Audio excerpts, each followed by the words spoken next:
Dayton, Ohio gave the world 7 groundbreaking inventions that changed everything: the airplane, the cash register, the electric car starter, Freon, the barcode, LCD displays, and the pull-tab can. Yet today, this former innovation capital has shed nearly half its population since 1960 and struggles with some of the lowest wages in the Midwest. At the turn of the 20th century, Dayton held more patents per capita than any other American city. 1/6 of the nation's corporate executives had spent part of their careers at the legendary Dayton Company National Cash Register. This city literally taught America how to do business. But being smart, it turns out, is not enough to survive the brutal mathematics of global economics. The story of Dayton is the story of American innovation colliding with American deindustrialization. It is about what happens when the very companies your city invented decide they no longer need you. And it raises an uncomfortable question. If a place this innovative could not adapt to economic change, what does that say about the rest of us? Let's start with what made Dayton special. When the city was founded in 1796 along the Great Miami River, no one could have predicted it would become America's workshop of ideas. By 1870, it ranked 5th nationally for patents per capita. By 1890, it led the entire country. The innovation ecosystem that emerged was unlike anything America had seen. In 1879, local saloon owner James Ritty invented the cash register to stop his employees from stealing. 5 years later, a ruthless businessman named John Henry Patterson bought Ritty's company and patents, founding the National Cash Register Company, NCR. Patterson didn't just build a company. He built a philosophy of business that would spread across America. One of Patterson's star employees was Thomas Watson Sr. Patterson famously fired Watson. Watson took everything he'd learned at NCR and became chairman and chief executive officer of IBM from 1914 to 1956. The business practices Patterson pioneered at NCR, including systematic sales training, motivational techniques, and corporate culture, became the foundation of modern American business. But NCR was just the beginning. Down the street, bicycle mechanics Wilbur and Orville Wright were tinkering with flight. On December 17, 1903, they achieved the first powered flight in human history, 12 seconds, 120 feet, and the world was never the same. In 1909, they opened the Wright Company factory, the first facility in the world built specifically for manufacturing airplanes. Meanwhile, Charles Kettering was revolutionizing the automobile industry with the electric self-starter in 1915, eliminating the dangerous hand crank. Kettering also founded Delco Electronics, which became a major automotive supplier and further cemented Dayton's role in the automotive revolution. Thomas Migley Jr. and Kettering invented Freon in 1928, making air conditioning and refrigeration practical. Floyd Smith developed the backpack parachute in 1919. Ermal Fraze created the pull-tab can in 1959. John Janning at NCR pioneered LCD display technology. The city's innovation crown jewel might have been its role in World War II. Over 600 Navy waves worked in secret cabins on the Dayton code-breaking project, helping crack Nazi Germany's Enigma code. Local engineer Joe Desch led efforts that put the Allies on course for victory. The Dayton Project, part of the Manhattan Project, helped develop the atomic bomb. By any measure, this was one of the most innovative places on Earth. Vincent Apple holds the record for the most patents in Dayton history, with 350. In 1974, NCR technology marked the first time items with the Universal Product Code were scanned at a supermarket checkout in nearby Troy, Ohio. Even the Cheez-It was invented here. So what went wrong? The decline did not happen overnight. It began in the early 1970s, when manufacturing started moving overseas and to the South. Companies that had called Dayton home for decades began questioning whether they still needed to be there. The city that had taught America how to innovate was about to get a brutal lesson in the new rules of global capitalism. The first major blow came gradually, then all at once. General Motors had operated in the Dayton area since 1919, when it bought the Dayton Wright Airplane Company for its Frigidaire division. By 1990, 5 GM plants employed more than 20,000 people regionally. As late as 2000, GM still employed 26,000 Ohioans. Then came 2008. On June 3, 2008, General Motors chairman Rick Wagner announced that the Moraine plant would close in December, citing high fuel prices and decreased demand for sport utility vehicles and trucks. The plant had employed 5,000 people directly, with thousands more jobs at suppliers like Delphi, which employed 3,000, and smaller operations like Jamestown Moraine and Moraine LOC. Academy Award-winning filmmakers Julia Reichert and Stephen Bognar would later document Dayton's industrial collapse in their acclaimed films. Bognar remembers those final days vividly. Those were hard times in Dayton. On December 23, 2008, a frosty morning. 2 days before Christmas, the last vehicle rolled off the assembly line at the General Motors Moraine plant. The symbolism was crushing. But if losing General Motors was devastating, what happened 6 months later felt like betrayal. In June 2009, NCR shocked the Dayton business community by announcing it would relocate its headquarters and nearly 1,300 jobs to the Atlanta area. NCR had been Dayton's corporate crown jewel for 125 years. This was not just any company leaving town. This was the company that had essentially created modern American business culture, abandoning the city that made it possible. The numbers told the story of what Ohio leaders saw as a rigged game. Georgia had offered $60 million in incentives for the move. Ohio countered with $31.5 million, but NCR executives never seriously considered staying. One official called it a unilateral decision by senior executives, describing NCR's disregard for the community as shameful irresponsibility. NCR Chief Executive Officer Bill Newty was unapologetic. Years later, he would say, "I took some spears in the back for that decision, but it was a great decision for NCR." The message was clear. Loyalty meant nothing when profit was on the table. Philip Parker, president of the Dayton Area Chamber of Commerce, tried to put the best face on the disaster. He said, "This is certainly a big hit to the community because NCR was one of the mainstays of the Dayton economy for 125 years. But privately, everyone knew this was more than a hit. It was the end of an era. Within 6 months, Dayton had lost both its largest manufacturer and its last Fortune 500 company. The twin departures of General Motors and NCR symbolized something profound. The city that had invented American business was no longer considered essential to American business. The human cost was staggering. Since the early 1970s, nearly 15,000 manufacturing jobs had disappeared at NCR alone.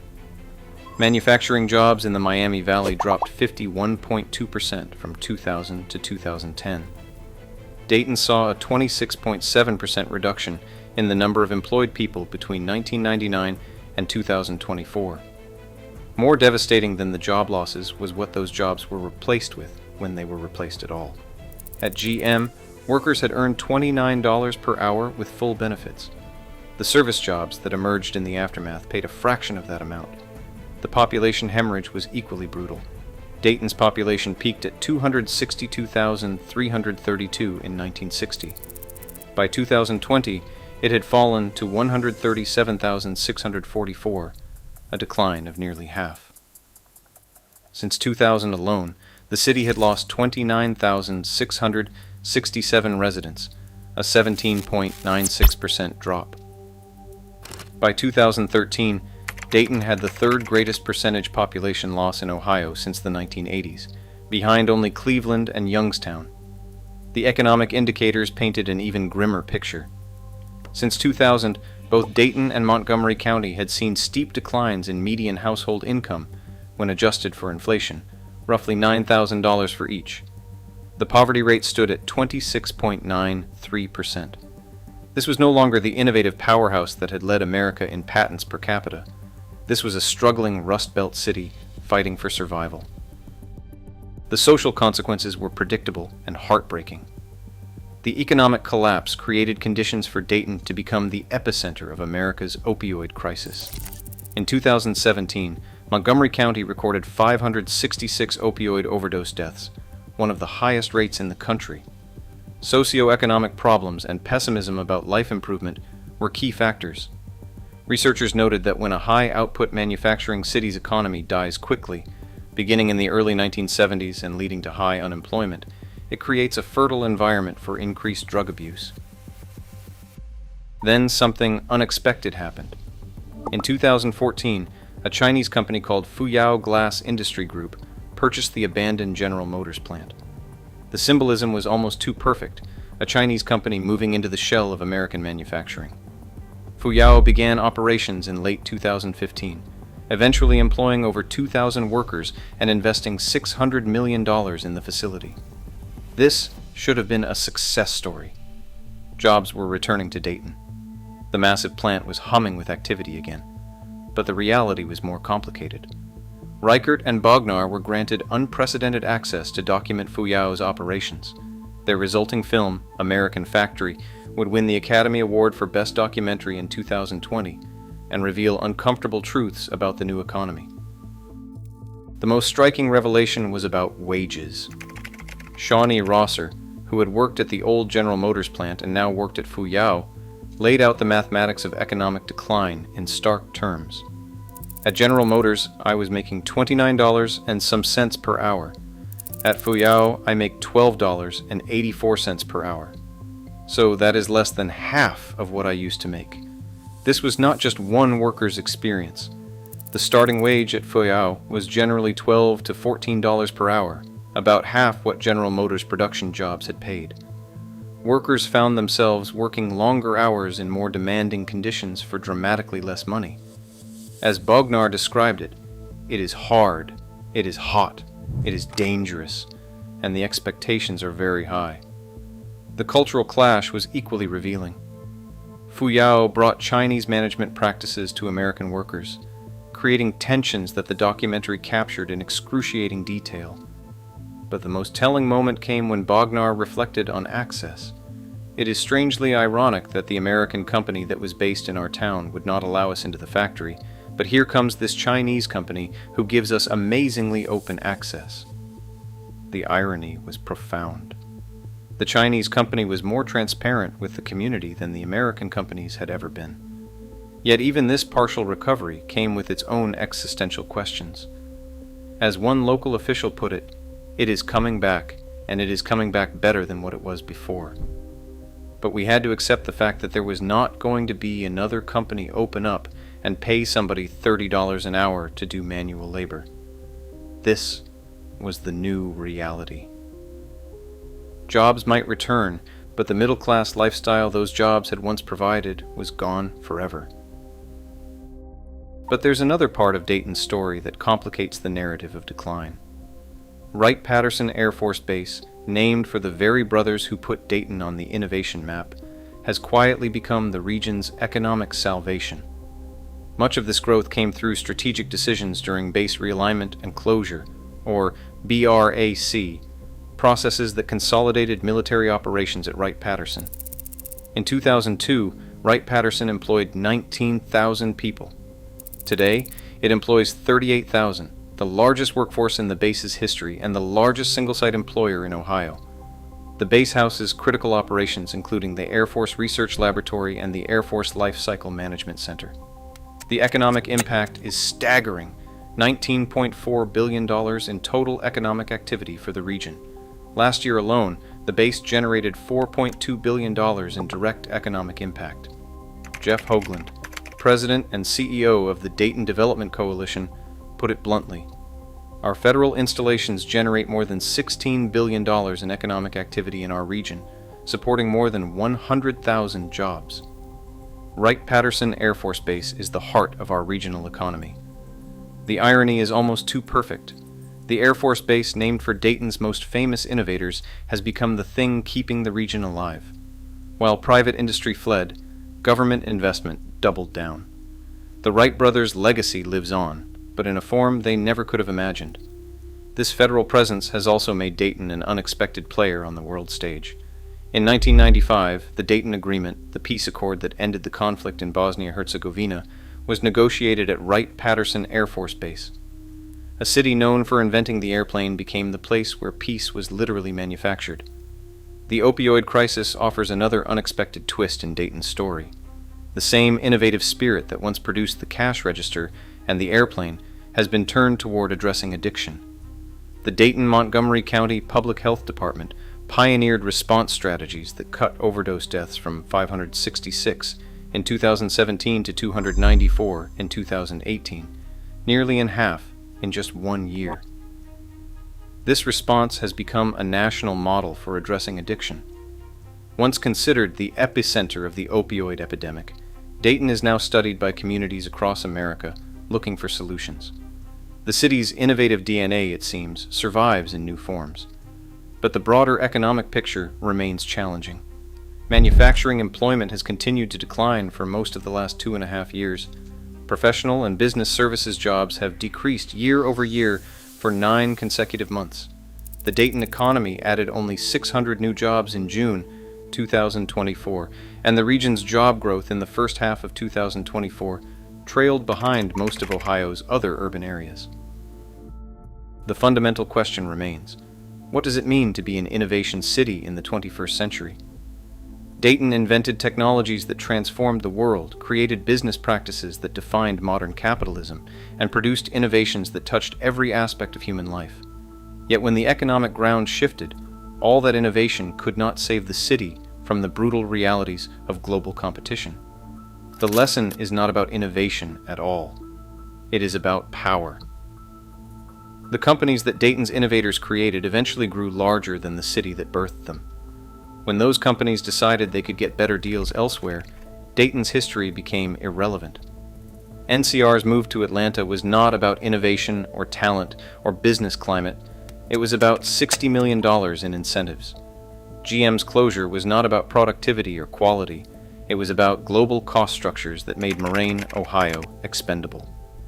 The workers at Fuyao are not less skilled than their predecessors at GM. They are just operating in an economy where labor has less leverage, and companies feel less obligation to the communities that sustain them. Today, Dayton's population continues to decline from 137,305 in 2022 to 136,741 in 2023. The median household income has inched up to $43,454, but that is still well below what workers earned decades ago when adjusted for inflation. The poverty rate remains stubbornly high at 26.93%. The University of Dayton acquired NCR's former world headquarters, symbolizing how educational institutions have stepped in where corporations departed. Yet something persists. Fuyao's chairman reportedly wants to invest another $1 billion in the United States. Wright-Patterson continues to expand. The healthcare networks that now anchor the local economy, Premier Health Partners and Kettering Health Network, employ 15,300 people in facilities across the region. Companies like Reynolds and Reynolds, Stratacash, and CareSource maintain their headquarters in Dayton. The city that taught America how to innovate is still here, still trying to reinvent itself. The Wright brothers' hometown has become a place where Chinese manufacturers employ American workers under conditions that would have been unthinkable a generation ago. The company that invented modern business practices abandoned the city for better tax incentives. The Air Force Base, named for local heroes, has become the region's economic lifeline. It is a complicated legacy for a place that once led the world in patents per capita. Dayton's story is not just about one city's rise and fall. It is about what happens when innovation becomes disconnected from place, when the companies we build grow beyond our ability to hold them accountable, when the rewards of economic growth flow away from the communities that made that growth possible. The airplane still flies. The cash register still rings. The innovations born in Dayton continue to shape our world. But the city that gave birth to them has learned a hard lesson about the difference between being innovative and being indispensable. In the end, even the smartest cities can get left behind when the rules of the game change, and they are not the ones writing the new rules. Dayton's story continues, but it is no longer the story of unquestioned American dominance or inevitable progress through innovation. It is the story of adaptation, survival, and the ongoing struggle to remain relevant in a world that moves faster than any single community can control. For a city that once changed the world, learning to change with the world may be its greatest innovation yet.